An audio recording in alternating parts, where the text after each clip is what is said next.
Hello students, welcome to R S chemistry. So ಇವತ್ತಿನ ವಿಡಿಯೋದಲ್ಲಿ basic concepts of chemistry first P U C chapter start ಮಾಡ್ತಾ ಇದ್ದೀನಿ. So KCET and NEET final ಬಂದು 2021 already second PUC deleted ಸಿಲೆಬಸ್ಸನ್ನು ಬಿಟ್ಟು ಉಳಿದಿರೋದನ್ನೆಲ್ಲವನ್ನು ಕೂಡ ನಾನು 3 ಚಾಪ್ಟರ್ನ ಬಿಟ್ಟು ಉಳಿದಿದ್ದೆಲ್ಲವನ್ನು ಕೂಡ ಡಿಸ್ಕಸ್ ಮಾಡಿದ್ದೀನಿ. Please go through that.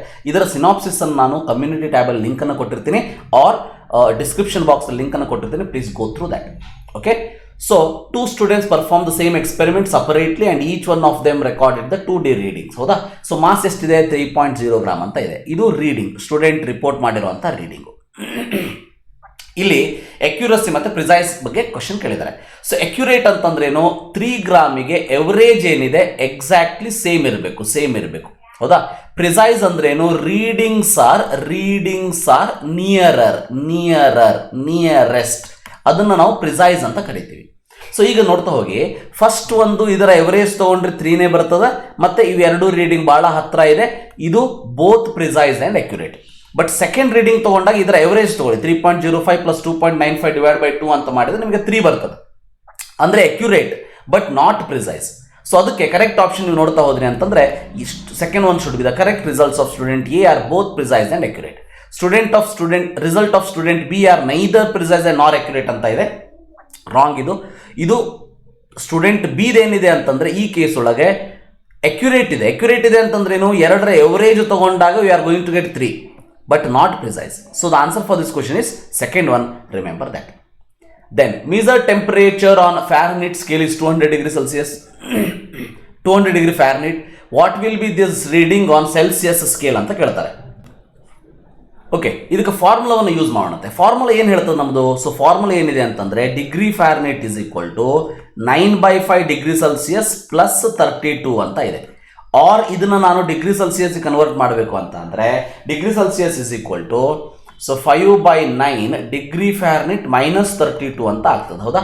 So ಇದ್ರ ಮೇಲೆ ಸಬ್ಸ್ಟಿಟ್ಯೂಟ್ ಮಾಡಿ. So 5/9 so Fahrenheit is 200 -32 you have to do. Okay, 200 - 30 ಅಂತ ಇಟ್ಕೊಳ್ಳಿ, 170 ಆಯಿತು. 170 ಅಂತಂದ್ರೆ 9 × 2 = 18, 5 × 2 = 10. ಆಲ್ಮೋಸ್ಟ್ 100ಗೆ ನಿಯರೆಸ್ಟ್ ಇರಬೇಕು ಆನ್ಸರ್. ಹೌದಾ? 93.3 should be the answer. What will be the molarity of a solution which contains 5.85 gram of NaCl per 500 ml ಅಂತ ಕೇಳ್ತಾರೆ. Okay, so molarity formula ಏನು? Number of moles divided by volume in litre. ಹೌದಾ? Moles ಎಷ್ಟು ಹೇಳ್ತದೆ ಇಲ್ಲಿ? So ನೋಡಿ, moles calculate ಮಾಡೋದಕ್ಕೆ formula ಅಂದರೆ ಡೈರೆಕ್ಟಾಗಿ ಕೊಟ್ಟಿಲ್ಲ. ಏನು ಮಾಡಬೇಕು ಇದನ್ನ? ಮಾಸ್ 5.85. ರಿಮೆಂಬರ್, ಈ ಫಾರ್ಮುಲಾ ನೆನ್ಪಿಟ್ಕೊಳ್ಳಿ. Mole = mass divided by molar mass. Mass is 5.85, molar mass is 58.5 into 500 ml ಅಂತಂದರೆ 1000 ಡಿವೈಡೆಡ್ ಬೈ 500 ಅಂತ ತಗೋತೀನಿ. ಸೊ ಇದನ್ನು ಸಿಂಪ್ಲಿಫೈ ಮಾಡಿದ್ರೆ ಏನು ಬರ್ತದೆ ನಿಮಗೆ ಆನ್ಸರು? 0.2 ಬರ್ತದೆ. ಹೌದಾ? ಸಿಂಪ್ಲಿಫೈ ಮಾಡಿ 0.2 ಬರ್ತದೆ. 500 1s 500 2s. So 5.1s 5.10s. So 2/10 ಅಂದರೆ 1/2, 1/5, 1/5 ಅಂದರೆ 0.2 is the answer. So the answer is third one. Fourth one, if 500 ml of 5m solution is diluted to 1500 ml, what will be the molarity? ಇದಕ್ಕೆ formula ಏನು use ಮಾಡ್ತೀವಿ? m1v1 = m2v2. Very simple. m1 ಎಷ್ಟಿಲ್ಲಿ? 5 into volume 500 = m2 calculate ಮಾಡಿ. v2 is into 1500. So m2 = ಏನಾಗ್ತದೆ? 500 5s 2500 divided by 1500. So 25/15. So answer ಏನು ಬಂತಿಲ್ಲಿ? So 1.66 ಬಂತು. ಹೌದಾ? 15 1s 15, 1.66 ಬರ್ತದೆ. So the answer for this question is second one. Fifth one, the number of atoms in this particular case. One second. Okay. So in this particular case, the number of atoms present in 1 mole of an element equal to Avogadro number. Which of the following element contains the greatest number of atoms ಅಂತ ಕೇಳ್ತಾರೆ. Greatest number of atoms ಅಂತಂದರೆ number of moles ಅನ್ನು calculate ಮಾಡ್ತಾ ಹೋಗಿ. Number of moles ಅನ್ನು calculate ಮಾಡಿದರೆ helium ಏನಿದೆ? Helium atomic mass 2 gram. 4 gram ಅಂತಂದರೆ 2 ಮೋಲ್ ಆಯಿತು. ಹೌದಾ? 2 ಮೋಲ್. 46 ಗ್ರಾಮ್ ಆಫ್ ಸೋಡಿಯಂ ಅಂದರೆ 2 ಮೋಲ್ ಆಯಿತು. ಯಾಕೆ? Sodium atomic mass is 23. Calcium atomic mass is 40. 0.40 ಅಂತಂದರೆ 0.01 ಆಯಿತು. ಹೌದಾ? ಸೊ 0.02 ಬರ್ತದೆ, 0.01 ಬರ್ತದೆ. ಹೌದಾ? 0.01. ಸೊ 12 ಗ್ರಾಮ್ ಅಂತಂದರೆ ಹೀಲಿಯಂ ಇಸ್ 2 ಗ್ರಾಮ್ ಅಂತ ಅಂದಮೇಲೆ 12 ಅಂತಂದರೆ 4 3s 12. So 2 gram helium 2 gram. So ಅಂದರೆ ಇಲ್ಲಿ ಆಲ್ಮೋಸ್ಟ್ ನಿಮಗೆ 3 moles, sorry helium is 4 gram, helium is 4 gram and here 1 mole ಬರಬೇಕು. 4 3 is 12, 3 mole. ಸೊ 3 mole ಅಂತಂದರೆ, ಸೊ 3 mole ಅಂತಂದರೆ greatest number of atoms will be there in the highest number of moles. So the answer for this question is 4th one. If the concentration of glucose is blood in 0.9 gram per liter, what will be the molarity ಅಂತ ಕೇಳ್ತಾರೆ. Molarity is equal to once again moles divided by volume in liter. ಹೌದಾ? moles ಹೇಗೆ calculate ಮಾಡ್ತೀರಿ?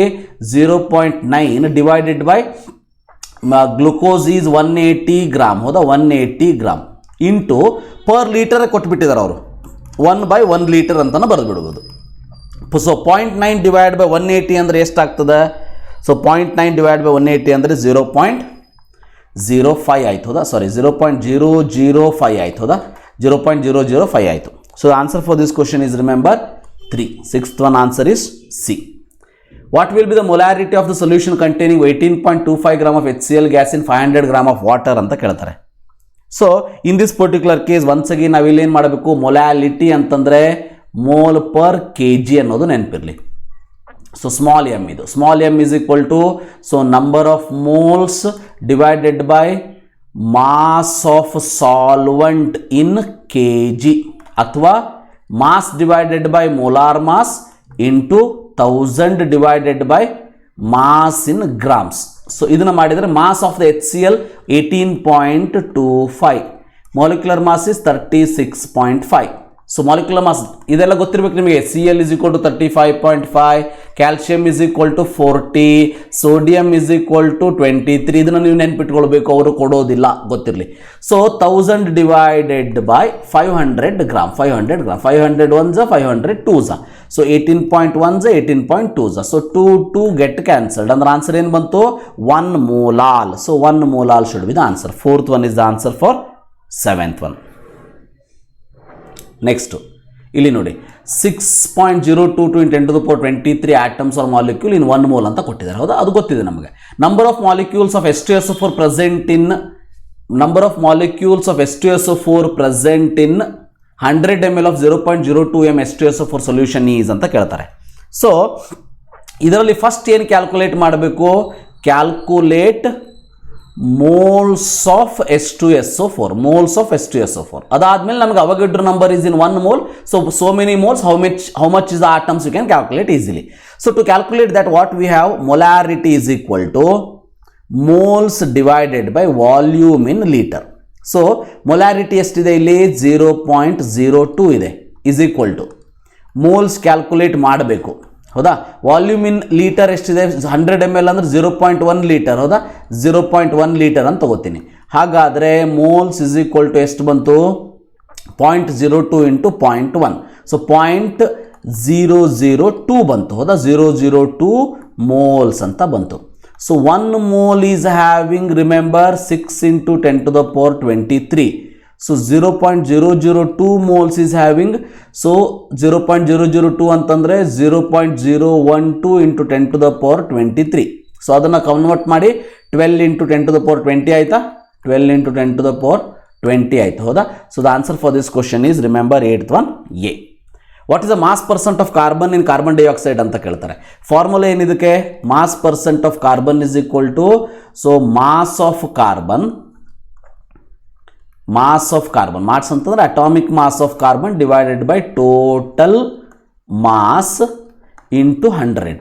ಹೌದಾ? ಭಾಳ simple ಇರ್ತದೆ, formulas perfect ಇರಬೇಕಷ್ಟೇ.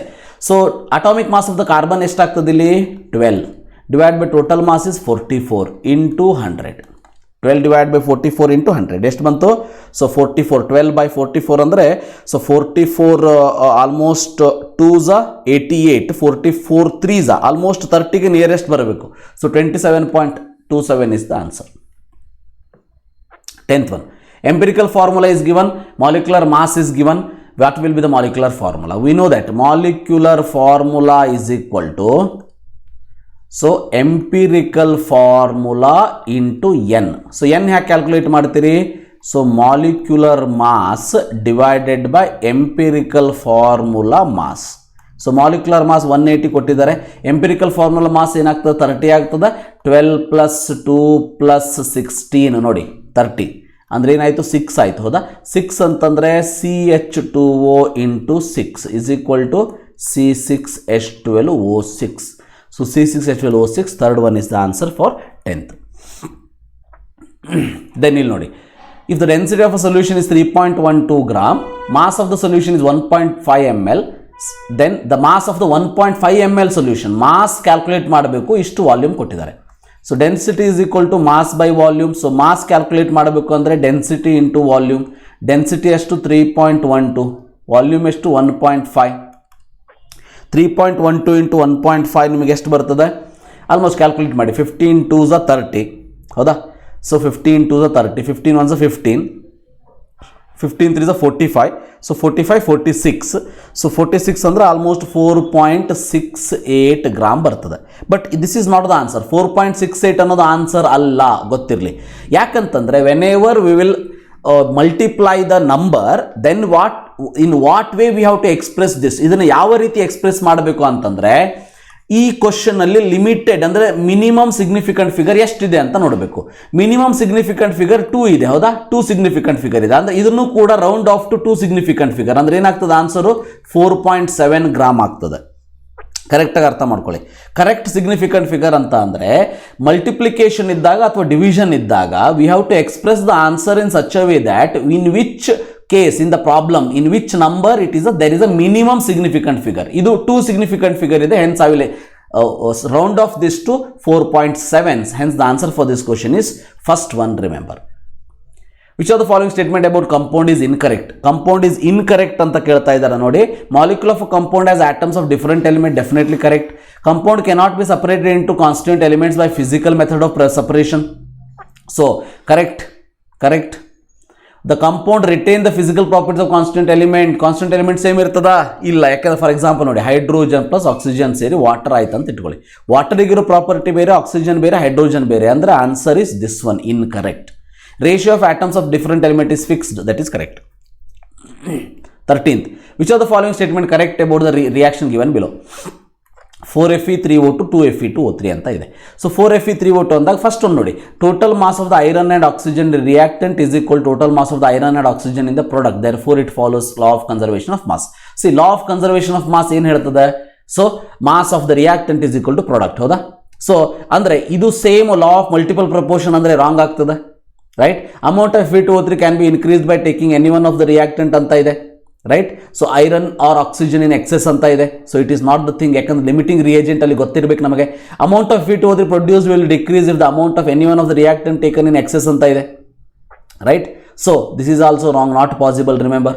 Okay, so first answer, first option is correct one. ಯಾಕಂದ್ರೆ ಇದರೊಳಗೆ amount of mass of reactant and the product is same, ಹೌದಾ? So hence the answer for this question is 13th one, A.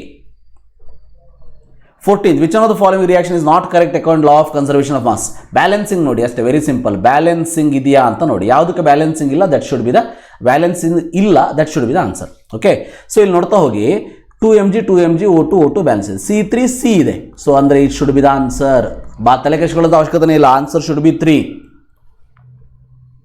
15th, which one of the following statement indicates the law of multiple proportion? Multiple proportion ಏನು ಹೇಳ್ತದೆ?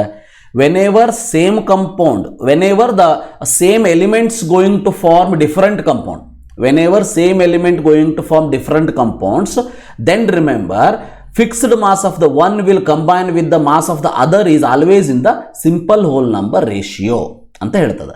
ಅಂದರೆ in this particular case you can see carbon forms 2 oxide CO2CO, where the masses of oxygen which combine with the fixed mass of the carbon is in the ratio 2:1. So this should be law of multiple proportion. ಇದು ನಿಮಗೆ CETಗೆ ಕೇಳೋದಿಲ್ಲ ಈ ವರ್ಷ, ನೀಟಿಗೆ ಕೇಳಬಹುದು. Then 16th question, assertion reason. Empirical mass of ethene is half of its molecular mass, ಕರೆಕ್ಟಾ? ನೋಡಿ, ethene formula ಏನು? C2H4, ಹೌದಾ? ಸೊ ಇದರ ಒಂದು ಎಂಪಿರಿಕಲ್ ಫಾರ್ಮುಲಾ ಬರೆದಾಗ CH2 ಆಗ್ತದೆ, CH2 ಆಗ್ತದೆ. ಅಂದರೆ ಇದರ ಮಾಸು ಇದಕ್ಕೆ ಹಾಫ್ ಆಯ್ತದಲ್ಲ. So it is correct, statement is correct. Empirical formula represents the simplest whole number ratio, it is also correct. So this is also correct explanation for the assertion. Hence 16th one, remember answer for this question is first one in this particular case. Then 17th, 1 atomic mass unit defined as 1/12 the mass of carbon 12 isotopes. Correct. Carbon 12 isotope is the most abundant isotope of carbon and has been chosen as standard anta ide. Remember, this is not exactly correct. See, this is not exactly, andre ee statement enide in this particular case, remember, this statement enide, statement correct, statement is correct, no doubt in it. Correct ಆಗಿ ಅರ್ಥ ಮಾಡ್ಕೊಳ್ಳಿ, statement is correct, no doubt in it. So both A and R are true, but R is not the correct explanation for A. Carbon 12 ಅನ್ನು select ಮಾಡಿದ್ದು ಯಾಕೆ ಅಂದರೆ most abundant ಅಂತ ಅಲ್ಲ. Carbon 12 ಅನ್ನು ಸೆಲೆಕ್ಟ್ ಮಾಡಿದ್ದು ಯಾಕೆ ಅಂತಂದರೆ it give whole number for many atoms, whole number molecular mass. Oxygen ತಗೊಂಡಾಗ ಏನಾಗ್ಬಿಟ್ಟಿತ್ತು ಅಂದರೆ ಫ್ರಾಕ್ಷನ್ ಭಾಳ ಬಂದ್ಬಿಟ್ಟಿತ್ತು. ಆಕ್ಸಿಜನ್ ಫಸ್ಟ್ ತೊಗೊಂಡಿದ್ರು, ಹೌದಾ? ಫಸ್ಟ್ ಹೈಡ್ರೋಜನ್, ಅದಾದ್ಮೇಲೆ ಆಕ್ಸಿಜನ್, ಅದಾದ್ಮೇಲೆ ಈಗ ನಾವು ತಗೊಳ್ಳೋದು ಕಾರ್ಬನ್.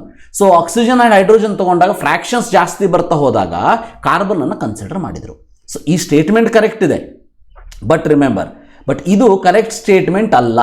ಈ atomic mass unit defined as 1/12 the mass of carbon 12 isotope ಅನ್ನೋದಕ್ಕೆ ಕರೆಕ್ಟ್ ಸ್ಟೇಟ್ಮೆಂಟ್ ಅಲ್ಲ ಅನ್ನೋದಕ್ಕೆ. So answer is second one. Both A and R are true. R is not the correct explanation of A. Remember that. Significant figure for 0.200 is 3. ಕರೆಕ್ಟಾ? whereas for 200 it is 1. ಕರೆಕ್ಟಾಗಿ ನೋಡಿ. So 0.200 ಇದ್ರೆ 3 is correct, 200ಗೆ is correct. ಇದೇ ಏನಾದರೂ 200 point ಇದ್ರೆ 3 significant figure ಆಗ್ತಿತ್ತು, ಗೊತ್ತಿರಲಿ. 200 point ಇಲ್ಲ, so 1 significant is correct. So assertion is correct. zeros at the end or right of the number are significant provided they are not on the ಅಂತ ಇದೆ, not on the wrong, provided they are on the right side of the decimal point. ನೋಡಿ ಇಲ್ಲಿ 0.200 ಅಂದಾಗ ಇದರ ರೈಟ್ಗೆ ಇರಬೇಕು, decimal point ಇರಬೇಕು ಇಲ್ಲಿ. So hence we can say assertion is correct, reason is false. So answer is 3 in this particular case. 19th last question. Combustion of 16 gram of methane gives 18 gram of water. ನೋಡ್ಬಿಡಿ. So CH4 plus 2O2 give rise to CO2 plus 2H2O. So 16 gram 2O2 ಅಂತಂದರೆ so 32 64 gram, CO2 44, H2O is 18 to the 36 gram. So 16 gram gives 18 gram is wrong. In the combustion of methane, water is one of the product ಅನ್ನೋದು correct. So assertion is false, reason is true. So the answer for this question is 3. Assertion is false, reason is true. So these are the important question what we have discussed. ಮುಂದಿನ ವಿಡಿಯೋದಲ್ಲಿ ಇನ್ನೊಂದಷ್ಟು question ಜೊತೆ some basic concepts ಅನ್ನ ಓದೋಣಂತೆ. So ಅಲ್ಲಿ ತನಕ ನಿಮ್ಮ support ಹೀಗೆ ಇರಲಿ. ನೀವೇನಾದರೂ ಫಸ್ಟ್ ಟೈಮ್ ನನ್ನ ಚಾನಲ್ನ ವಿಸಿಟ್ ಮಾಡಿದರೆ ಚಾನಲ್ನ ಕಂಟೆಂಟನ್ನು ನೋಡಿ, ಡೈರೆಕ್ಟಾಗಿ ಸಬ್ಸ್ಕ್ರೈಬ್ ಮಾಡಬೇಡಿ. ಕಂಟೆಂಟನ್ನು ನೋಡಿ, ನಿಮಗೆ ಲೈಕ್ ಆದರೆ ಸಬ್ಸ್ಕ್ರೈಬ್ ಮಾಡಿ ಮತ್ತು ನಿಮ್ಮ ಫ್ರೆಂಡ್ಸ್ಗಳು ಕೂಡ ಇದನ್ನು ಶೇರ್ ಮಾಡಿ ಅಂತ ಹೇಳ್ತಾ thank you for watching. Have a nice day.